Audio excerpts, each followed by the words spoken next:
Hello, and welcome to another episode of Boundless Body Radio. I'm your host, Casey Ruff, and today we have another amazing guest to introduce to you now.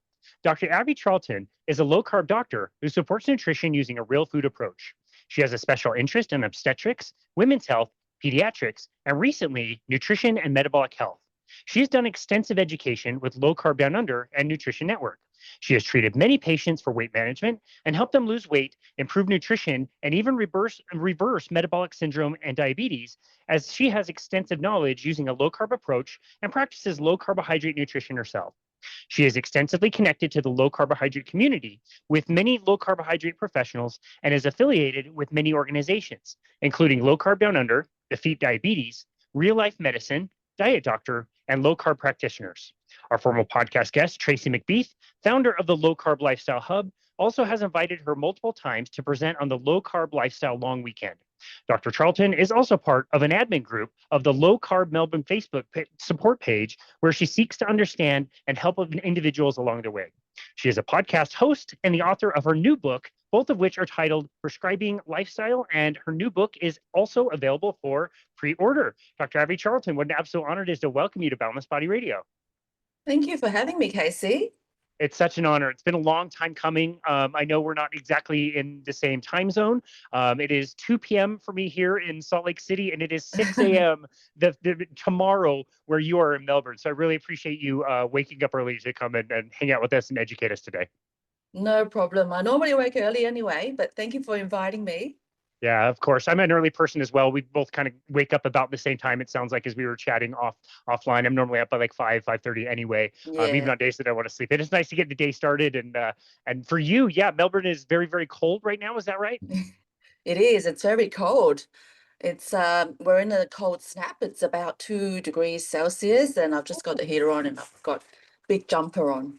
Wow. Yeah, I mean, we all see pictures of Australia, but it always seems to be like surfing season down there. And it wasn't until very recently that I realized how actually cold Melbourne gets in the wintertime.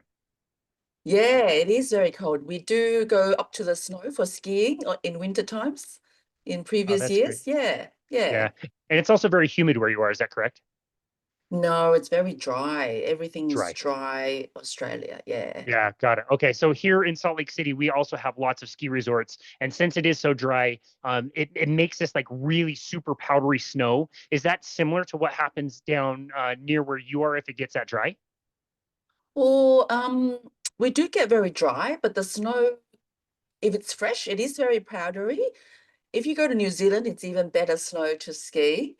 But I think it's a very predictably a good snow ski season this year with such a very cold start to the winter. Yeah, excellent. Well, I hope you enjoy that if that is your thing. The Thank main you. reason I invited you on the show, obviously, is your amazing education and your ability to communicate the things that you have learned in low carbohydrate nutrition. The second reason, and just under the first reason, the second reason I'm inviting you on the show is I absolutely love your voice. You have such an amazing voice. I could listen to you and our mutual friend Nairi Missisian talk back and Okay. forth for hours. You have a way of Wow. like intonating everything, and it sounds like more like a song than a conversation, and she does the same thing, and I've told her that too. But yeah, Wow. you guys Oh, both have thank very you. beautiful voices, and I love listening to the flow and the this it almost sounds like music to me. Oh, thank you. No one's told me that. And I am Chinese, so I do have a little bit of an accent. So yeah, that's unusual that you comment about that. There you go. It's definitely one of the first things that I noticed. Being somebody that has a very like harsh voice and it's like really too high and not the best for podcasting. When I listen to your podcast, you have a great voice, and yeah, I love the way that it flows. But anyway, Oh, you thank have an you. amazing. Absolutely, you're welcome. You have an amazing story. We've heard so many different versions of this story over the years with lots of different doctors getting Yeah. into medicine for all the absolute best reasons, finding out after several years and decades and maybe some burnout, realizing that as much as they wanted to help people, they really weren't helping people as much as possible. And that's kind of related to your story as well. Can you tell us how you got into medicine, why you got into medicine, and what you found when you started practicing?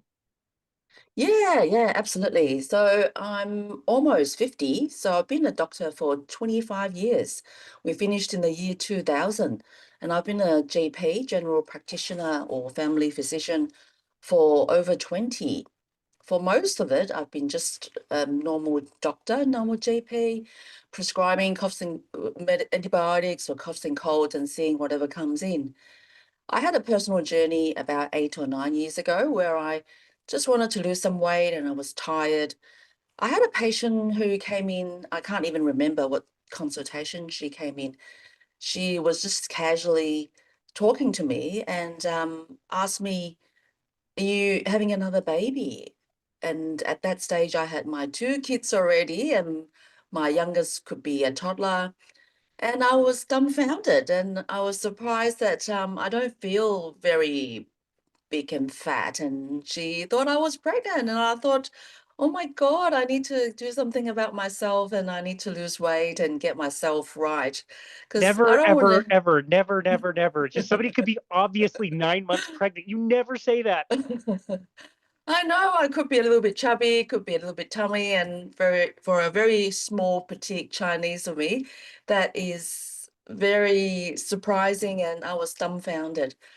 So I had to do something about myself. I joined the local gym, which is just 10 minutes around the corner, did some workouts 2 or 3 times a week. After 3 months, nothing happened. Didn't lose any weight at all. So I happened to come across an 8-week body transformation challenge by my gym instructor. And I thought, oh, okay, I'll give it a go. And just because I like to try new things, and I signed up to this challenge. And he gave me a spreadsheet of what I had to do, what I had to eat. I had to put all the food on the scale to weigh the protein and weigh the carbs and fat. So I had to put 120 gram of protein, 20 gram of carbs, 20 gram of fat on the scale each meal. After after 8 weeks, I won the challenge, losing 4 kilos, 4% body fat. And because I'm a very short, petite Chinese girl, I leaned out a lot, and I was very happy and looked into this. And the trainer said, "This is ketosis. You've been going on a low carb diet." And I researched more on this diet and what happened. And I understood that this is a metabolic state. And that's how I lost weight. I kept searching, looking into low carb down under, did a weekend course for doctors. I looked into Nutrition Network, then it became lockdown. I had heaps of time to do lots of studies and research. So I dived into this rabbit hole and keep learning, connected with like-minded individuals, did lots of conferences, and I actually met you in 2023 in San Diego in the Low Carb Down Under. Right. Yeah. Yeah, I don't know if you remember. Of And course. it's been an amazing learning journey, and I totally enjoyed it.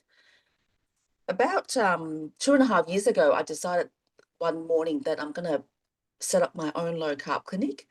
So I told my husband that morning on a Sunday when I woke up, I said, I'm going to start my own clinic because all these people came in to see me from all around Australia, and I want to help them with longer consultations.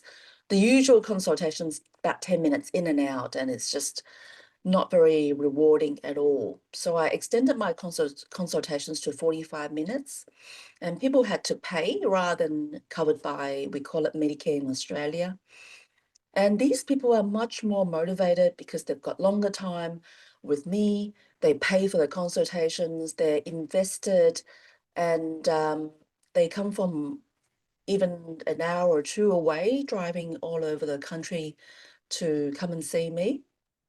And I've been so rewarded by this journey, and talking to people, setting up my podcast, being invited to do talks. And I like feeling so amazed at how this journey has taken me.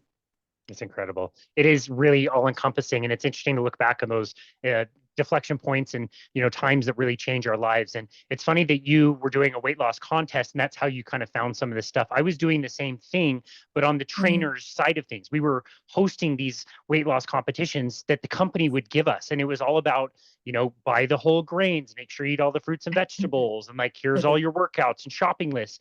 And it was so terrible because it never worked, but we still had to do it all the time. And it was one Oh, wow. consultation where I recognized that one of the people I was working with just simply wasn't eating enough fat. I'd been familiar with Nina Teichel's work, and I Mm. kind of knew that fat wasn't as bad as we thought. I told the guy to start eating a little bit more fat, and he came back a few days later and said, like, "Oh, I've lost 3 pounds. What is this keto stuff?"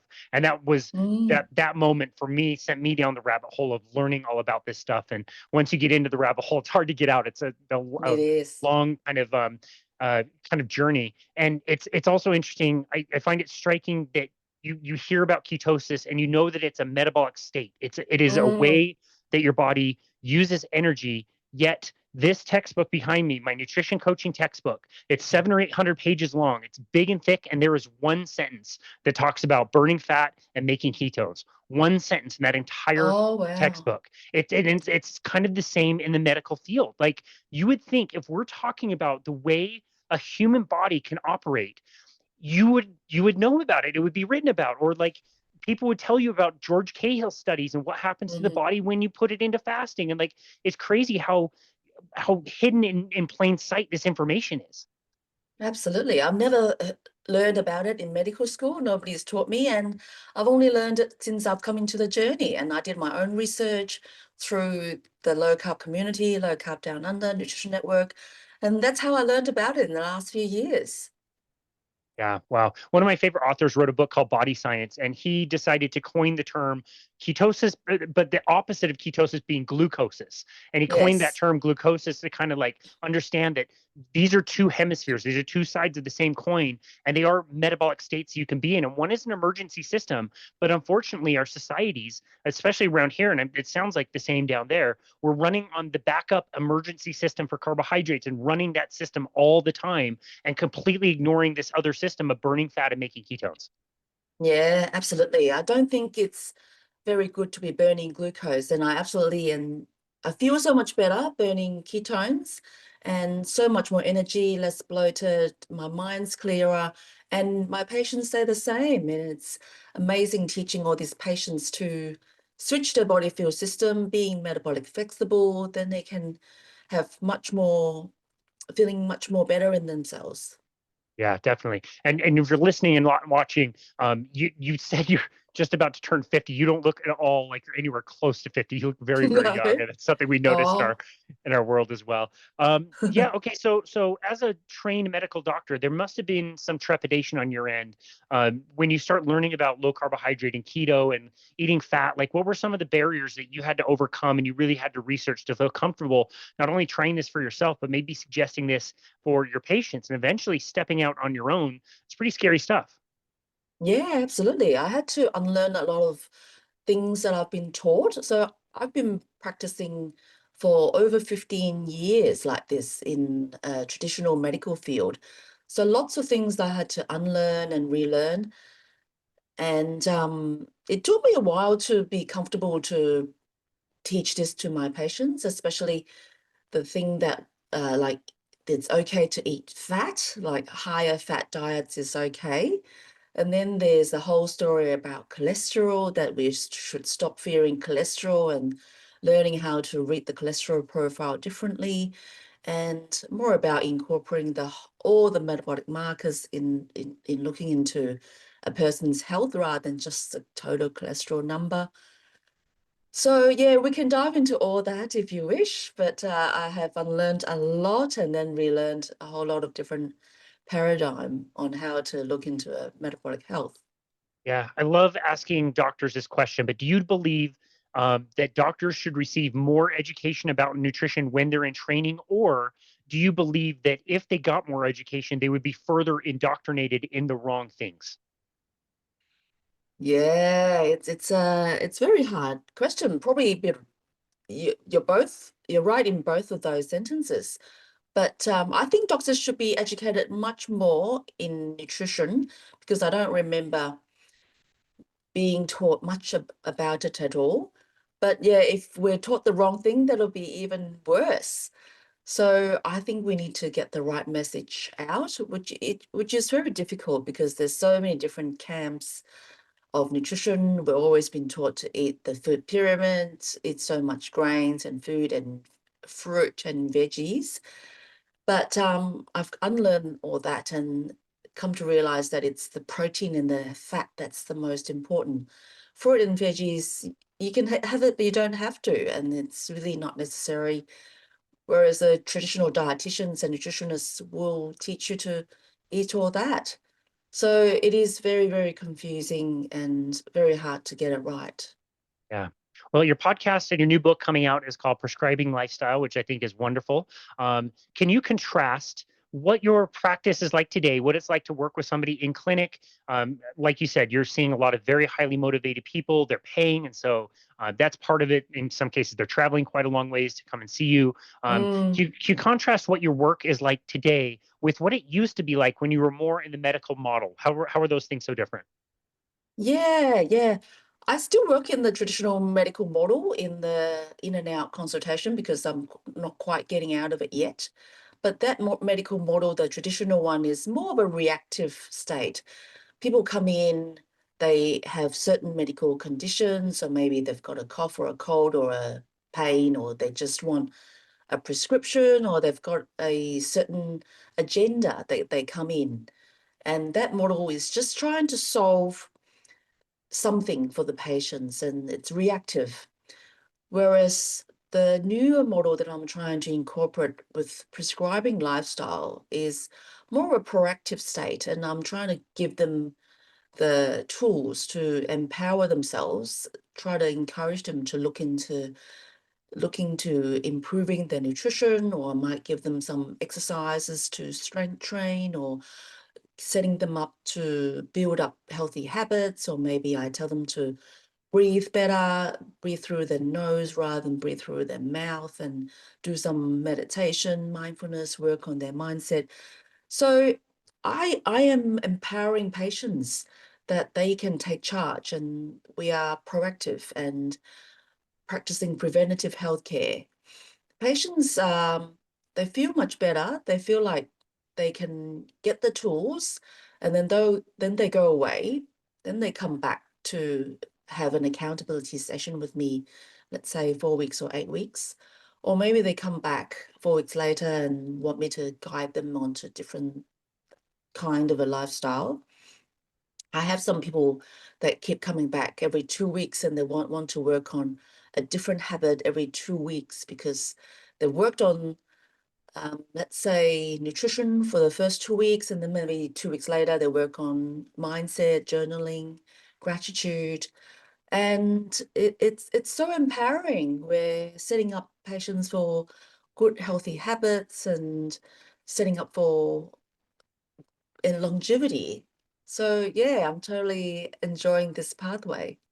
That's amazing. What are you finding as far as the success ratio? Are you finding that most people can handle, going low carb or maybe ketogenic? Can most people pull this off, or is it too restrictive? You hear all the time that it's a fad diet, it's a restrictive diet. You're not going to be able to do it, and if you do, it's not sustainable. What have you found as far as like the success ratio of the people that you're working with? It's very, very hard to say. I do find the people who are invested and motivated, their success rate is a bit higher. I haven't done a formal study on what the percentage is, but those who are motivated definitely do have a good success rate. But even if they don't succeed, if they slip and then they get their sugar cravings back, and then if they have a slip up, it's all part of life.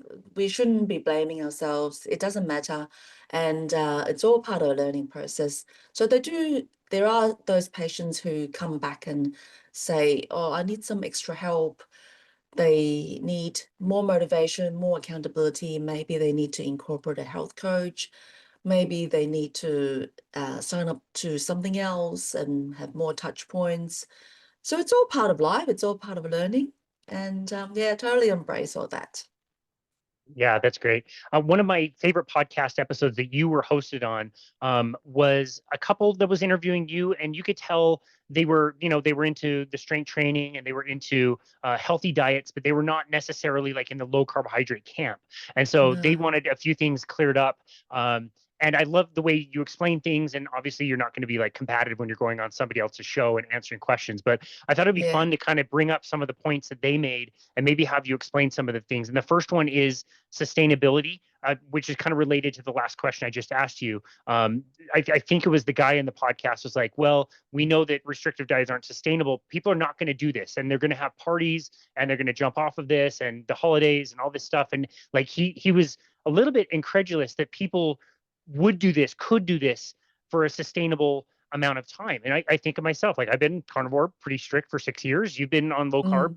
pretty easy. We know lots of people in our community that've been low carb for over a decade and they pull it off quite easily and don't intend to come off it anytime soon. So how would you answer that question or that pushback of like, well, this is again, this is a fad. How do you make this sustainable? Yeah. I think is, it's certainly hard, but doing hard things makes us better and empowers ourselves. So it depends on how your mindset goes. There's a lot of trainers and doctors saying these diets aren't sustainable, but there's again, so many of my friends can sustain low carb, keto, and depends on your mindset. If you think you can sustain it, then you probably can. And if you keep learning, be curious, look into your body, understand this is a better way of functioning, then it might increase your success rate. And if you slip, it's not the end of the world. You can just get back on, and that's how we can sustain ourselves. So understand it's normal to have a slip up sometimes. Some people make it an 80% rule and 20%, so 80% sticking to the diet, 20% not. And I think that's fine, and that you can have that as a sustainable lifestyle like that. And people who can't sustain this diet and have a slip, it might be because they don't understand the science of it and how good they feel. So looking into it more, being more curious, learning about it more, that might help them with having a better sustainable rate.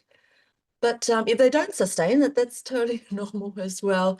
And we just have to be more self-compassionate and keep learning about how our body operates. Yeah. So yeah.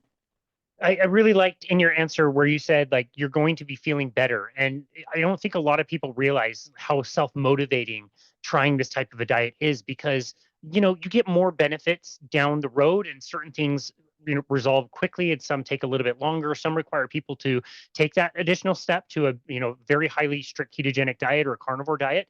But it's paying you back the whole time. Like one step makes you feel a little better, you're going to be more likely to take another step. And those steps start very early on. Like you're talking about like getting started in a 7 day kind of a way and just try it, see how you feel. Like a lot of people feel significantly better and have maybe knocked a few pounds of their weight off in just a week and are maybe feeling a little bit less hungry or a little bit more energy. And yeah, there's a transition period, but it's not as hard as you think because those steps make it better for you as you continue going. Yeah, yeah, absolutely. I've had lots of patients that come back saying, "Oh, it's not that hard. It's not as hard as I thought it would be." Because I think it's the mindset again, depends on what they tell themselves. Because again, you feel much better, less bloated, lose a bit of weight, a bit more energy, and you sleep better. But the society doesn't help you, and then there's stress, there's the marketing of the sugar industry, processed food industry, and the supermarket is filled with all these processed foods. And then there's your friends telling you, just a bite doesn't help, just a piece of cake, it doesn't matter because they want you to join in to eat all the sugar food. So it's the mindset. You've got to tell yourself that it is easy and then it'll be easy. If you tell yourself it's hard, then it'll get harder. Yeah. Yeah. Mm. That's a really good point. Another thing that they were kind of talking about in this podcast is they mentioned the concept of like good carbohydrates versus bad carbohydrates. And again, these two podcast hosts, not anti-carbohydrate, which is totally fine. I would say we're probably not either, but there's some context there. So when you hear that term, like a good carbohydrate, a bad carbohydrate, what do you make that same kind of distinction? How do you think of carbohydrates as a macronutrient that is something we can eat? It comes from plants, but do we need it? Is there a difference between good carbs and bad carbs? Like, how do you think about that? Yeah. So I agree. A lot of the nutritionists and dietitians encourage you to eat good carbs like the whole grains, sweet potatoes, and the fruit. So I think it depends on the metabolic health of the person. If you are not great in your metabolic health, let's say you're diabetic, overweight, want to lose some weight, highly insulin resistance, and we tested your insulin and it's quite high, then your body doesn't like carbohydrates and glucose. All the carbohydrates become glucose eventually, even if it's good carbs, even if it's the fruit or bananas, even if it's sweet potatoes, whole grain, eventually all those, we call it good carbs, is still carbohydrates and it's still going into your bloodstream as glucose. So it's just slowly going into your into your bloodstream as glucose, rather than the white bread, white potatoes going in much faster. So if you're trying to improve your metabolic health in losing weight or reverse your diabetes, any carbs, is still glucose. So that won't be helpful for improving metabolic health. So our body doesn't need glucose. We can totally run on protein and healthy fats. So we don't really need the carbs if it's good or bad. And if you're switching your body fuel system to becoming ketogenic, then you can burn on fat, which again, it is so beneficial with giving you much more energy, making you less hungry if you're in ketosis, and giving your brain a good fuel with fueling on ketones. It makes you less hungry. You are anti-inflammatory with fueling on ketones. And you can burn your own fat. You can get rid of the fat that you don't want. And wouldn't that be good? We can burn the belly fat that we want to get rid of. Yeah, no, it's the best. One of the hosts of the podcast was asking you specifically about fruit, and this is very much related to, again, carbohydrates, good or bad. I don't really distinguish like, oh, this one's a good carbohydrate, this one's a bad carbohydrate. As you said, the carbohydrates end up as glucose in the blood. It's just kind of a speed rate. How quickly is that Yeah. happening, and what's going to be the strength of the signal for insulin? How much insulin are you going to release? So I think of it along those lines. And I also like was considering when he was asking you, you live in Melbourne. There must be lots of delicious fruits around. You mentioned something like mangoes. Like, yes, there are fruits around. And right now, when it's 2 degrees outside, there's Mhm. not fruit. Like there is in the supermarket, because we've learned how to transport fruit and Mm. produce. We've learned how to do agriculture, so we can raise these plants and ship them all over the world. So you could be in the dead of winter in Melbourne and you could have a mango if you want. You could go to Toronto in March and you could have strawberries. I mean, it's summer here in the Salt Lake Valley, and the plants are growing everywhere. And I just walked by a house that's for sale that clearly the people are not living at, but it has a little strawberry patch. And there's like Mhm. 10 tiny little strawberries that are like the size of your thumb that are growing on it. And the ones that haven't been picked are going bad. You can tell other animals are getting after them. And so I don't necessarily think of like, oh, good carbs, bad carbs. It's almost like an availability thing where like we just did not have all the carbohydrates available to us all the time. We're spoiled for choice, and we can just go into any supermarket, any place in the world, and eat whatever we want. Yeah, absolutely. And the fruit we have now are so much sweeter. It's genetically modified. I sometimes tell my patients, the fruit we have now, it's 100 times sweeter than it was 100 years ago. And it's the farmers have genetically modified because it lasts longer, it's selling better, and we can ship it across all over the world, as you said. So we have all sorts of fruit still in the supermarket, a lot of them from America, could be from Queensland, and they're not local, they're not seasonal, and they're actually processed because, again, it's genetically modified with higher sugar content to sell better, sweeter, and get you addicted. So I actually haven't had fruit recently because it's, again, dead winter in Melbourne. There's not much that is local and seasonal, so better not have it. And we should have what we have around ourselves, so that's seasonal and local, and that is just mainly protein and meat. Yeah, I love that. I don't miss the fruit in my life. And my problem was not the fruit itself, but I would have the fruit. And then 20 or 30 minutes later, I would be starving. And then I'd want like candy bars and a pie or something. Yeah. Like the cravings come back. And it's not necessarily Mm, that, oh, I'm going to go and have another piece of fruit. It's that I want junk food now. And the cravings were so strong. And it was just uncomfortable. It's just easier for me to abstain from all that stuff as well. And I'm not sure what the situation is in Australia, but I've read articles around here in America that an apple, for example, is picked 14 months before you see it at the grocery store. Like people don't consider that these wow. have to be harvested and stored somewhere. They get pumped with stuff. There's wax that's put on them. Like, yeah, not great. No, wow, I haven't heard that, but that's amazing. That's They call them terrible. birthday, I guess in the industry, they call them birthday apples because they're typically like over a year old by the time you see them in the store, which is why they taste terrible. Like they're really sweet, but they don't have very much flavor, at least not around here. Not very good. Wow. Yeah, Yeah. kind of Mm. crazy. Another thing these hosts were kind of concerned with is how are you going to be able to get all the nutrients that you need if you do choose to do something like a carnivorous diet where you are not having any of the fruits and what everybody just knows, like all the nutrients come from vegetables. Like with the people that are taking that out of their food, how are they able to get all of their nutrients? Yeah, yeah, that's what we used to be taught is we get nutrients from fruit and vegetables, but turns out we can get all the nutrients that we need from animals. So I'm not carnivore myself, but I see a lot of carnivorous patients that come in to see me, and they are amazing. They reverse their metabolic conditions. They look great. I test their nutrient levels, their metabolic markers.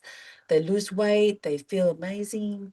So they can get all the nutrients from animals and the fats in the animals. Even vitamin C that we used to think we need to get it from citrus fruits and veggies, they can actually get it from eating nose to tail, like a liver or even meat. Our vitamin C needing necessity goes down when you eat a carnivorous diet. And there are studies done by our low carb dietitian friends, that we actually meet all our nutrient necessities with eating ketogenic and carnivore. It's amazing how our body operates like that. Yeah, no, it really is.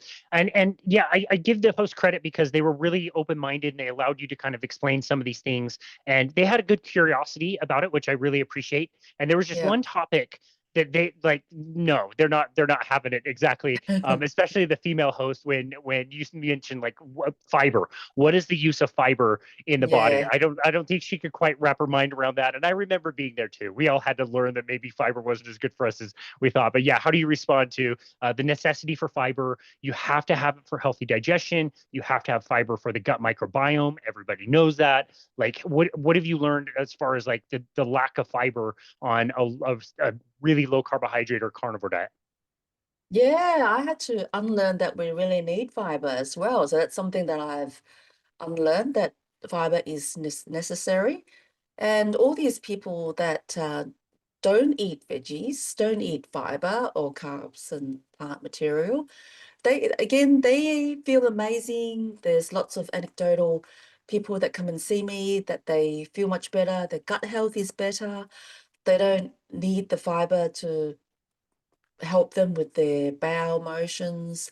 And I looked into the science, and there are actually studies showing that those who don't eat as much fiber can actually improve in their gut health with better bowel movements. They feel less bloated, which with better symptom scores.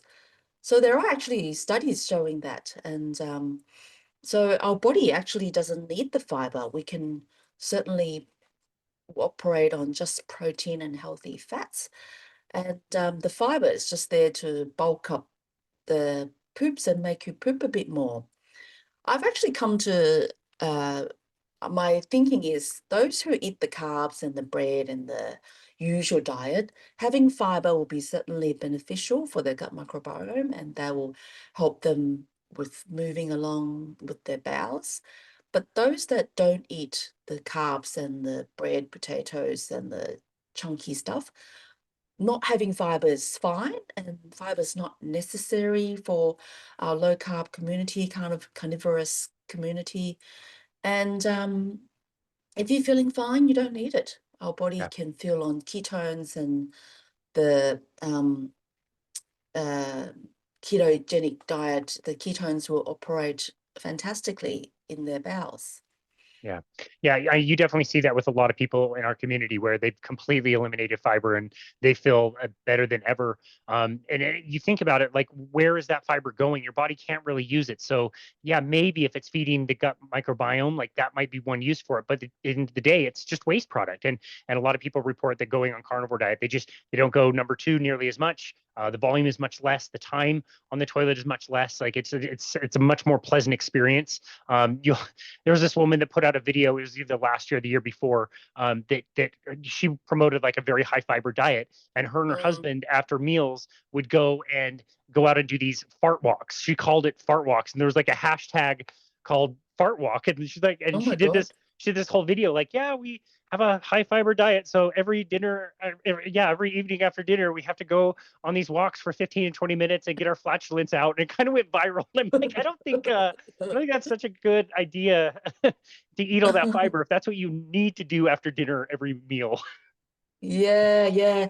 My patients and me included feels that the bowels are so much better not eating so much fiber and actually much less flatulence, less fart. Yeah. Yeah, totally. Yeah, and I even think like what we just mentioned, like the time that it takes. I used to have books and magazines in all my bathrooms that I could sit and like read a page or whatever. I soon realized after going carnivore, these are completely unnecessary. I'm not going to sit here for very long anyway. So it's pretty quick. Well, thank you for sharing all of that. I quite enjoy um, listening to people in different phases of their journey and their level of acceptance of these ideas that we all had to go through this. We all had to unlearn Mm, a bunch of stuff. And yes. so, yeah, I appreciate that. And I hope some of those ideas sink in for them and maybe they can, use them to their benefit at some point. When you talk on your podcast and you write about in your book, Prescribing Lifestyle, we are talking about lifestyle. We're not just talking about the food that we eat, although I Mm. think in both of our opinions, we might just say that might be one of the biggest levers that we can pull is nutrition. But there are other levers that we can pull. And so I wanted to mention some of those with you as well. Tell us about how your thinking about exercise has evolved since you've gotten into this journey. Yeah, yeah, absolutely. As you said, I work on the lifestyle, so my thought is and my framework is there's 6 lifestyle pillars that I work on, and I certainly believe that nutrition is the first and foremost, and working on nutrition will help. My second one is exercise and movement. And the third is optimizing sleep. The fourth is stress management. And then the fifth, I've got um, community support. And the sixth is addiction management. And it's not in order. All those sixes, you don't have to work on it in order. It might be one on top of the other. But certainly exercise and movement is certainly very high up there. And when I first started, as I said, I did this 8-week body transformation challenge and I did strength training. I became a runner and I did a couple of marathons and walked 100 kilometers in the Oxfam with Tracey McBeath that you mentioned before. Cool. And so I certainly think exercise and movement is fantastic. But I think I have unlearned that cardio and running is the more important, but strength training is so much more important in optimizing building muscle and metabolic health.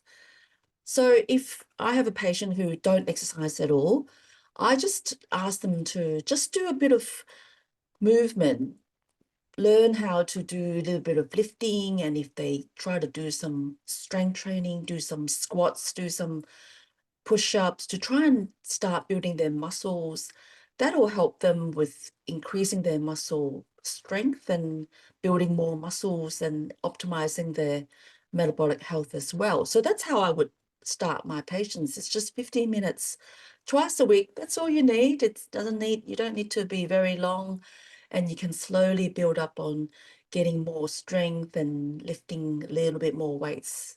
And that might get them to start rather than being scared that they don't want to do it, because it's hard, it's different. And if they just start a little bit of walking, bit more walking from the male to the outside the house and down to the street, getting a bit more sunlight, that can get them feeling a bit better, move around a bit more, building muscles. That's how I would start. Yeah, I know that's lovely. Over the course of my career as a personal trainer, helping people do strength training as well, like it's so easy, especially post-pandemic. There's just really no excuse. Like you can get a very inexpensive set of bands on Amazon that Mm, are 30, $40. You can set them up in your house very easily or outside. They make door mounts, and just learning a few simple moves and learning how to do them safely, with a personal trainer or a health coach watching you through Zoom. Like it's so easy. It's not easy, but it's simple.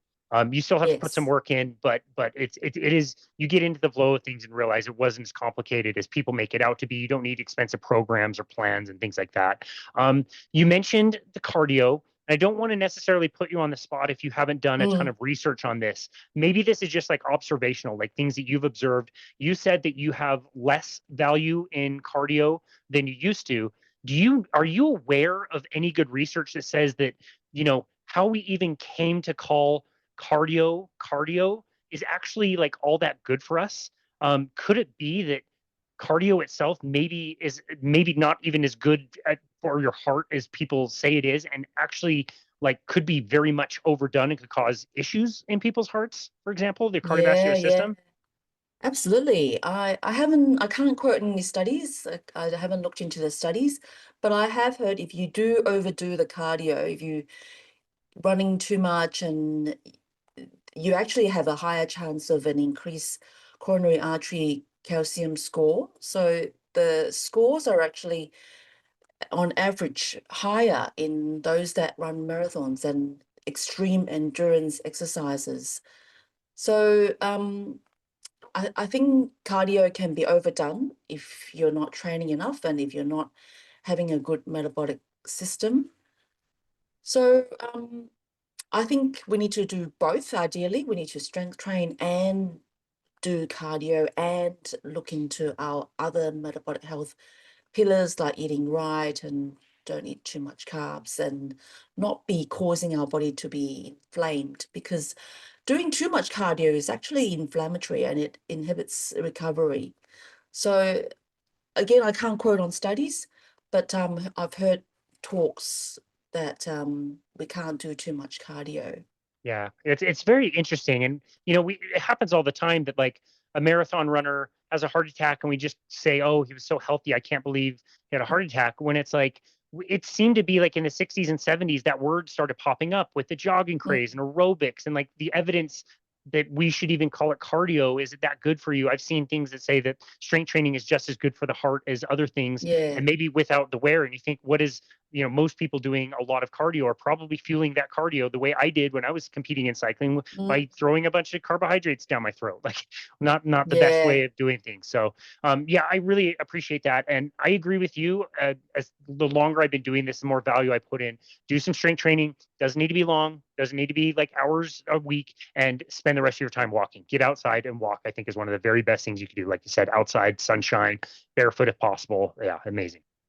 Yeah, yeah. I talk a lot about inflammation. So it's about balancing inflammation. If you stress your body out too much with too long cardio and not enough recovery and not enough strength training, if you're fueling with glucose and all the carbs, then it's quite inflammatory on your body with all the exercises too much and not enough rest and the fuel. So it's about a balance of not causing too much inflammation and working on optimizing, reducing inflammation. No, that's very well said. It's been a while since we talked about this. We've been able to host James Nestor and Patrick McEwen on our show to talk about breathing and breath work. It's something we touch on from time to time, and I know it's an area of passion of yours. And one thing you said earlier in this conversation was how important it is to breathe, but where that breathing is coming from. You mentioned nasal breathing. So tell us about why breathing and breath work is so important and why it should be done in a certain way. Yeah. I looked into breathing from about 18 months last year. And I've read all those books from Patrick McKeown and James Nestor.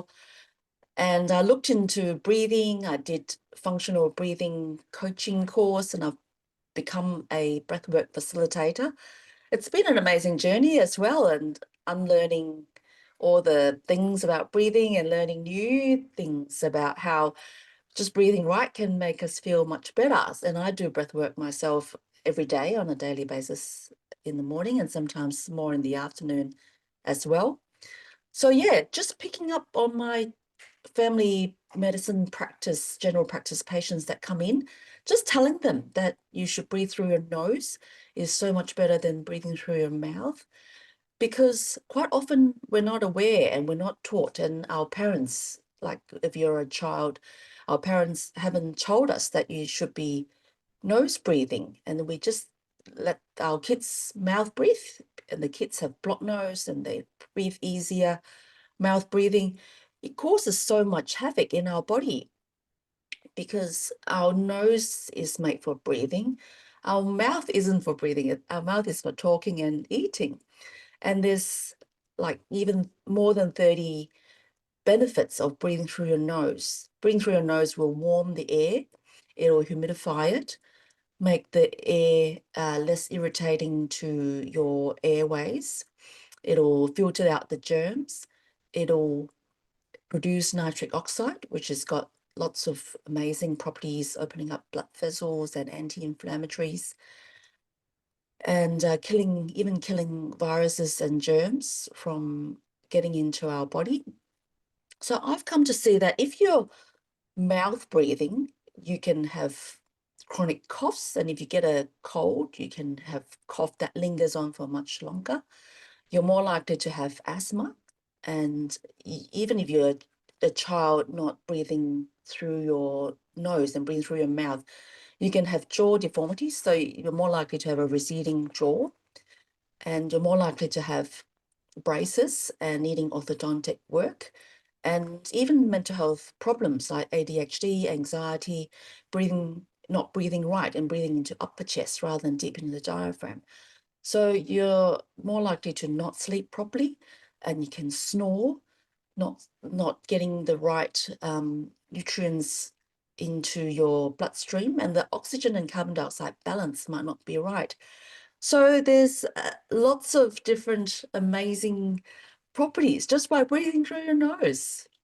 I love that. Can you tell us about your own breathwork practice and how you integrate it into movement as well? Yeah. I practice mindful breath work first thing in the morning. So I grab my coffee, I have my coffee, and I do a breath work anywhere between 5 minutes to 30 minutes. So depending on if it's a weekday or a weekend, if I've got much more time, then I spend 30 minutes doing a breathwork, guided breathwork using just an app on the phone, Insight Timer. And then I start my day and do my exercises. When I do my exercises, I try and intentionally breathe through my nose, even when I go for a run. Sometimes when I do easy runs, I breathe through my nose the whole way, and that helps with recovery. I get a runny nose, but that's just part of it. But if I do harder runs, then I switch gear to breathe in my nose and out through my mouth. And if I want to be faster, then sure, in and out through my mouth. So it's just a gear system. If I want to exert more, then I allow myself to mouth breathe. And then in recovery phase, I try and do nose breathing all the time, and slow down breathing, regulate my oxygen and carbon dioxide balance with slower deeper and lighter breathing. So that's how I do my breathing, and I encourage my patients to do that as well. Yeah, I think the breath holds that you can do while you're walking can also be quite helpful. And then, yeah, you mentioned the snoring. Is mouth taping something you practice with your patients as well? Yeah, yeah. I did a bit of mouth taping myself, and I encourage my patients to try it out because sometimes they can't help themselves. And I tell them to give yourself a week and you can get used to it. In the first 2 or 3 nights, you might only last 2 hours or 4 hours, and that's okay. It's just a part of getting used to. And after a week, you might be not realizing you've got a mouth tape and you can last a whole night. And it can help you sleep better, make sure you realize you should nose breathe. And I have patients that tell me they sleep better, they have less dry mouth, and they breathe better, they feel much better in themselves. I've definitely had that same experience. And I've got my roll of tape here next to the bed, and I used to use it all the time. And you do get trained. If you do it for a little while, you do train yourself to keep your mouth closed and breathe in and out through your nose while you're sleeping. So I don't need it Yeah. nearly as much anymore that I did in the beginning. But anyway, thank you so much for that information. Your book is coming out very soon. I've heard from many different authors how difficult it is to write a book. As you look back on the book and anticipate its launch, what are you the most proud of as far as your book goes? Yeah, yeah, it's just gone to the editor. It's come back. So the work for this weekend is I've got to look at all the edits that come back from the editor. Yeah, I am very proud that I got this book out within a few months, and it was only about Easter time, two, 2 months ago, that I've set upon writing a book, and I just want to get it out so people can look into their lifestyle, realize that it's not just medication. Then the book isn't an all in, and then they stop looking and end of story, happily ever after. The book is about opening their thoughts into being curious and then keep learning and then point them to the right direction of keep learning about the science and the journey. So I have sold about 80 copies already, which I'm very proud of. The book is coming in September.